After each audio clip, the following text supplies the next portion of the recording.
बर्तमान बड़ खबर पाणीपाग को नहीं बड़ सूचना न्यू अपडेट तेज आसूची बात्या तेज समुद्र माड़ी आसूची बात्या प्रबल वर्षा सहित भांग घर और गछ यही दिन कर लैंडफॉल माड़ी आसूची बात्या क्रिस्टीना तेज जानिबा डिटेल्स इनफॉरमेशन पाणीपाग को नहीं पूर्व वीडियो को लाइक करूँ जदि पार्टी आपंकर सांगसाथी मान को भिडटी को सेयार करनी जदि फ्रेंड्स आपण मैंने आमर ये चैनल रे नुआ ही वीडियो देखुंते पूर्व केवे भी सब्सक्राइब करना तेज निहाती चैनल को सब्सक्राइब करने सहित पाखे आसुवा बेल आइकन को बजाय रखता तेज आसूची बात्या सुसु होई बहिबा पवन भांगिबा घर एवं उपुड़ विराट गछ जहां नहीं छानिया हेले उपकूलवासी सामुद्रिक बात्या क्रिस्टान को नहीं एवं सबुठी भयंकर महाल जहां नहीं प्रशासन मध्य सुरक्षा व्यवस्था ग्रहण करिछि एवं लोक को सुरक्षित रहिबाकू निर्देश दि जाइछि।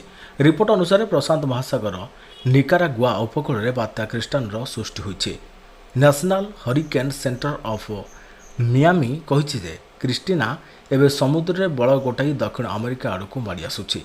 बर्तमान समुद्र में बात्यार बेग रही घंटाप्रति 45 माइल बा 75 किलोमीटर। यह धीरे धीरे सान साल्भाडोर एवं एल साल्भाडोर आड़ को गति करुछि। साल्भाडोर उपकूल 125 माइल दूर रही तेज सावधान अपराह्न काचिब वर्षा 60 किलोमीटर बेगर बहिब पवन पाणीपागविदों कहवा अनुसार पुएत्रो सान डिनोरो ग्वेतमाला एवं एल साल्भाडोर उपकूल में बात्या सतर्कता जारी कर जहाँकि आसंता शुक्रवार उपकूल छुईपे बात्या सहित प्रबल वर्षा होबार संभावना रही प्राय 100 ରୁ 400 मिलीमीटर वर्षा होगा नहीं अनुमान किसी स्थान में वर्षार परिमाण 500 मिलीमीटर अतिक्रम करने नहीं पाणीपागविद आशंका करुछन्ते।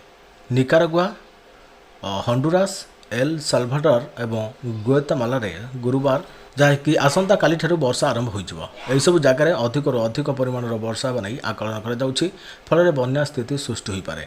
बात्या प्रभाव में पवन बेग अधिक रल विद्युत सेवा व्याहत हो पारे। एपरिक अनेक लोक बासहरा होबार संभावना रही। सूचनायोग्य क्रिस्टीना हेउछि पूर्व प्रशांत महासागरीय अंचल कम दिन व्यवधान में द्वितीय सामुद्रिक बात्या। किछि दिन पूर्व बात्या बोरिस बेस्किको उपकूल अर्थात मंगलवार लैंडफॉल करथिला।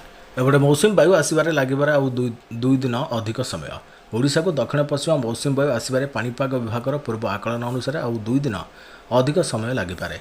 तेबे गतकाली पाणीपाग विभाग आकलन स्पष्ट हुई आसंता 4 ରୁ 5 दिन मध्य मौसुमी वायु ओडिशा छुईपे किंतु जून 15 पर्यंत कालबैशाखी जनित बिजुली घड़घड़ी सहित वर्षा होबार संभावना आसंता 11 एवं 12 बालेश्वर मयूरभंज मालकानगिरी और कोरापुट में प्रबल वर्षा होबार संभावना रही।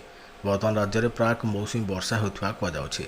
पाणीपाग विभाग रिपोर्ट अनुसार दक्षिण पश्चिम मौसुमी वायु आगामी 4 ରୁ 5 दिन मध्य केंद्रीय अरब सागर किसी अंचल महाराष्ट्र कर्णाटक तेलंगाना आंध्रप्रदेश सहित तमिलनाडुर अवशिष्ट अंचल को स्पर्श करें।